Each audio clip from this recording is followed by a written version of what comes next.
Good evening dear friends. आज मैं फिर आप लोगों के लिए एक नया वीडियो लेकर आया हूँ। आज मैं पढ़ाने वाला हूँ आपको बौद्ध धर्म।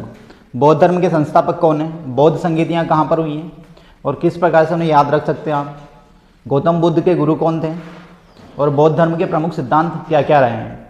तो वीडियो को पूरा देखना है आपको, वीडियो को स्किप नहीं करना है, लास्ट तक बने रहना। तो देखिए, सबसे पहले हम बात करते हैं बौद्ध धर्म के संस्थापक। बौद्ध धर्म के संस्थापक कौन है? तो बौद्ध धर्म के संस्थापक है गौतम बुद्ध। गौतम बुद्ध को बौद्ध धर्म का संस्थापक कहा जाता है। ठीक है, अब देखिए गौतम बुद्ध का बचपन का नाम क्या है? तो बचपन का नाम है सिद्धार्थ। गौतम बुद्ध का बचपन का नाम क्या है? सिद्धार्थ। अब देखिए इनका जन्म कहाँ हुआ था? तो 563 ईसा पूर्व कपिलवस्तु लुम्बिनी में इनका जन्म हुआ था। ठीक है, 563 ईसा पूर्व इनका जन्म हुआ था कपिलवस्तु लुम्बिनी में। इनके पिता का नाम क्या था? तो पिता थे इनके शुद्धोधन। पिता का नाम क्या था? शुद्धोधन। और माता का नाम क्या था इनका? तो माया देवी। ठीक है, माया देवी इनकी माता थी और इनकी सौतेली माता का नाम था प्रजापति गौतमी। क्या नाम था? प्रजापति गौतमी इनकी सौतेली माता थी। ठीक है, जो इनकी रिश्ते में मौसी थी। ठीक, ये इनकी सौतेली माता थी क्योंकि इनके जन्म के कुछ दिनों के बाद इनकी मदर का देहांत हो जाता है, माया देवी की मृत्यु हो जाती है। तो सौतेली माता इनकी कौन रहेगी? प्रजापति गौतमी, जो इनकी मौसी थी। ठीक है, अब देखिए पत्नी का नाम क्या है इनकी? तो यशोधरा। पत्नी का नाम क्या है गौतम बुद्ध की? यशोधरा। और पुत्र था राहुल। पुत्र का नाम राहुल। अब देखिए इनके जीवन में कुछ ऐसी घटनाएं घटी जिससे इनका पूरा जीवन बदल गया। देखिए सबसे पहले हम बात करते हैं, इनके जीवन में 4 ऐसे दृश्य आए जिससे इन्होंने पूरा मोक्ष का मार्ग अपनाया। मतलब अपने जो ये राजा के पुत्र थे तो इन्होंने पूरा राजपाट छोड़कर संन्यास धारण कर लिया। तो देखिए कौन कौन से 4 दृश्य थे। इन्होंने एक वृद्ध व्यक्ति को देखा। किसको देखा? वृद्ध व्यक्ति को। एक बूढ़े व्यक्ति को देखा इन्होंने, और फिर इन्होंने देखा एक सन्यासी को। किसको देखा इन्होंने? सन्यासी को देखा।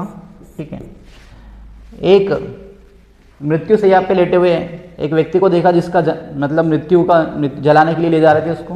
तो एक मृत व्यक्ति को देखा। ठीक है, मृत शैया पर लेटे हुए व्यक्ति को ले जाया जा रहा है शमशान घाट, एक दृश्य वो देखा।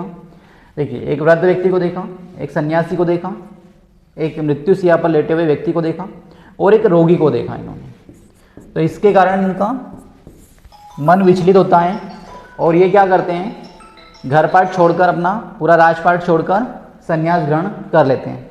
अब देखिए तो ये 4 दृश्य इनके जीवन में महत्वपूर्ण रहे हैं जिससे पूरा इनका जीवन बदल गया। अब देखिए इसके बाद महाभिनिष्क्रमण। ठीक है, महाभिनिष्क्रमण क्या है? जब इन्होंने घर छोड़ा तो उस घटना को क्या कहा जाता है? महाभिनिष्क्रमण। ठीक है, ये सन्यासी बन गए, उस घटना को क्या कहा गया? महाभिनिष्क्रमण। अब देखिए इनके गुरु कौन थे? तो इनके पहले गुरु हैं आलार कलाम। पहले गुरु का नाम क्या है इनके? आलार कलाम। इन्होंने इनसे शिक्षा ली थी वैशाली में। वैशाली में इन्हें सांख्य दर्शन की शिक्षा दी गई थी इनके द्वारा। आलार कलाम इनके पहले गुरु हुए हैं। ठीक है, जिन्होंने कौन सी शिक्षा दी? इन्हें सांख्य दर्शन की शिक्षा दी। फिर इसके बाद देखिए दूसरे गुरु हुए इनके रुद्रकरामपुत। इन्होंने राजगीर में शिक्षा दी, राजगीर। और इन्होंने कौन सी शिक्षा दी? तो इन्होंने दी योग की शिक्षा दी थी। इन्होंने योग सिखाया इन्हें। ठीक है, योग की शिक्षा किसने दी इन्हें? तो रुद्रकरामपुत ने। ठीक है, और ये कहाँ पर थे?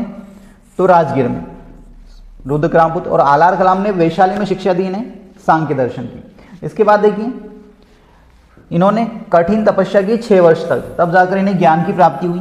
इन्होंने कहाँ पर 6 वर्ष के लिए कठिन तपस्या की? तो इन्होंने कठिन तपस्या की निरंजना फल्गु नदी के तट पर। ठीक है, निरंजना फल्गु नदी के तट पर इन्होंने 6 वर्ष तक कठिन तपस्या की, तब जाकर इन्हें ज्ञान की प्राप्ति हुई। और पीपल के वृक्ष के नीचे की थी। ये वृक्ष पूछा जाता है कि किस वृक्ष के नीचे इन्होंने आराधना की थी? तो साधना की थी इन्होंने 6 वर्ष तक पीपल के वृक्ष के। और फिर इन्हें ज्ञान प्राप्त हुआ। तो जो सिद्धार्थ थे वो बुद्ध हो गए। सिद्धार्थ फिर ज्ञान प्राप्त होने के बाद किस नाम से जाने लगे? बुद्ध के नाम से, गौतम बुद्ध के नाम से जाने लगे। अब ज्ञान प्राप्त होने के बाद इन्हें एशिया का ज्योतिपुंज कहते हैं। क्या कहते हैं इन्हें? एशिया का ज्योतिपुंज। ये प्रश्न कई बार आता है कि एशिया का ज्योतिपुंज किसे कहा जाता है। तो सिद्धार्थ गौतम बुद्ध को एशिया का ज्योतिपुंज कहते हैं। अब देखिए इन्होंने पहला उपदेश कहाँ दिया, तो पहला उपदेश दिया था इन्होंने सारनाथ में।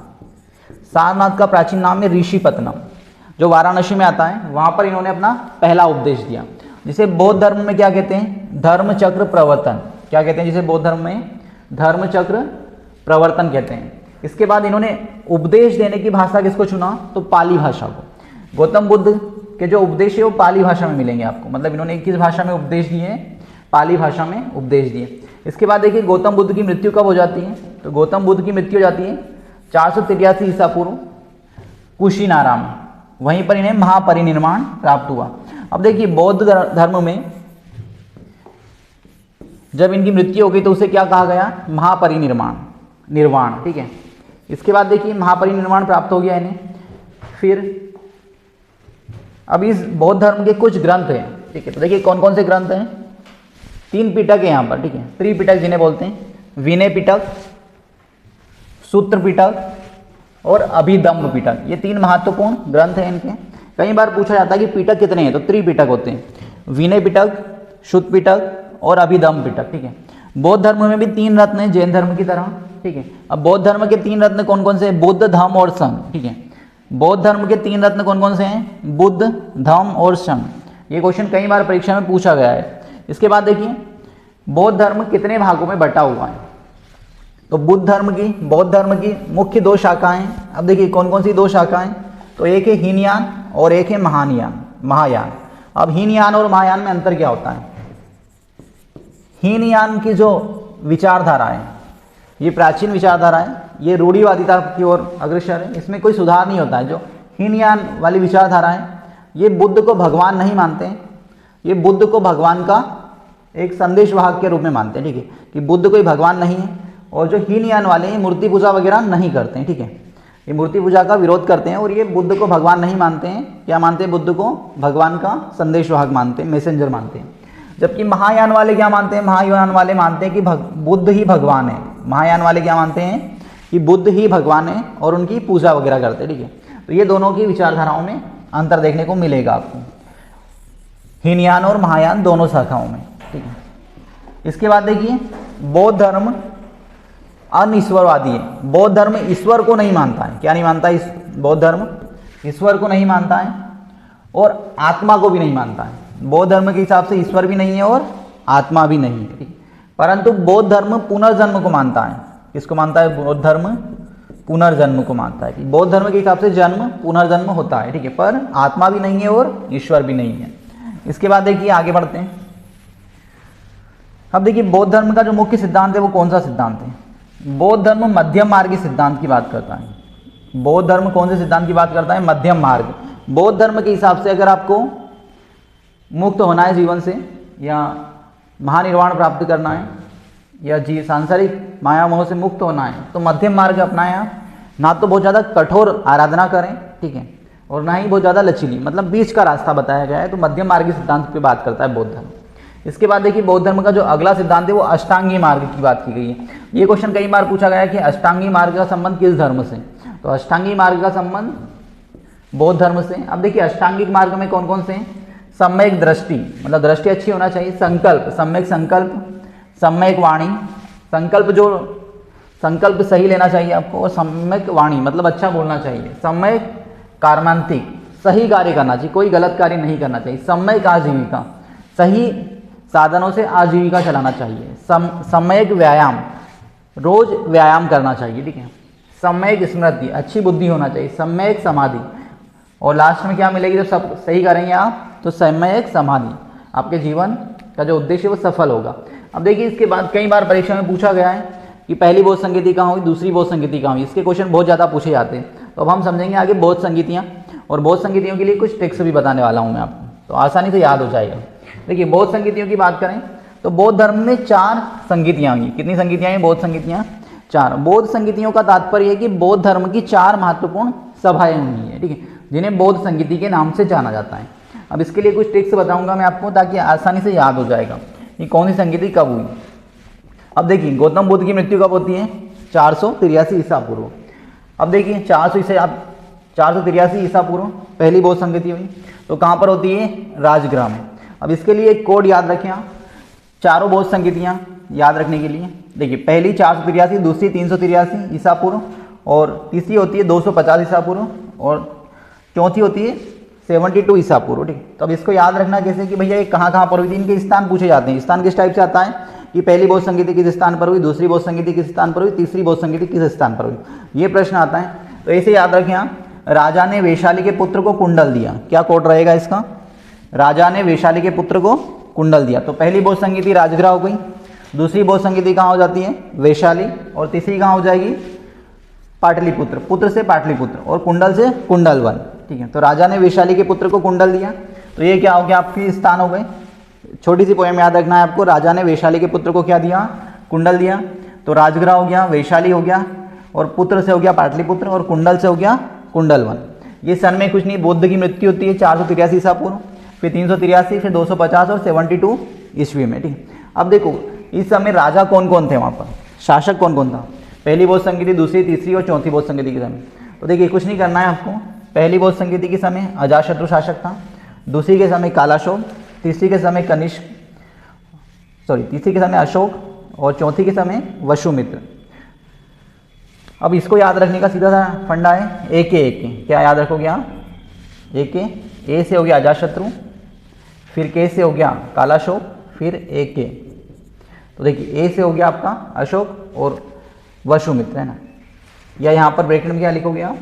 कनिष्क।